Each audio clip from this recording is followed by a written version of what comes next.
faccio il musicista per mestiere, sempre lontano dalla mia città.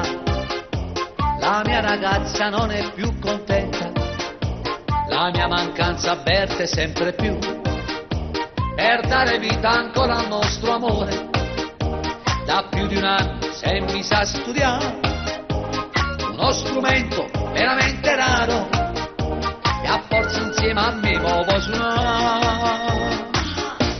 E per farmi dispetto il pipperone asciutto, quando lo prende in mano lo prende piano piano, con garbo lo tocca, poi se lo mette in bocca. È uno strumento a fiato e di fiato ne ha.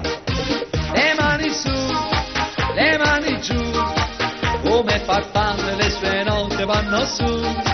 Le mani giù, le mani su, e quando suona giuro fa toccare blu.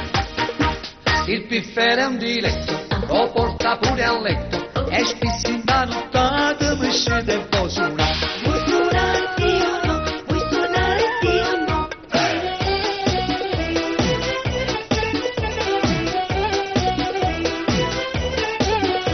La mia ragazza adesso è assai contenta, perché sempre con me lei se ne sta, e quando impugna il piffere è maestra, ogni occasione è buona può suonare. Ha contagiato anche le sue amiche, e tutte quante mo vanno provare il suono dolce di questo strumento, che quando sentite fa suonare. E per farmi dispetto il pipperone ascitto, quando lo prende in mano lo prende piano piano, con garbo lo tocca, poi se lo mette in bocca. È uno strumento a fiato e di fiato ne ha.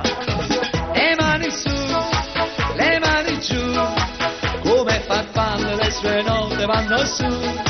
Le mani giù, le mani su, e quando suona giuro fa toccare il blu. Il piffere è un diletto, lo porta pure a letto, e spesso in nottata mi scende un po' suonare. Vuoi suonare sì o no? Vuoi suonare sì o no?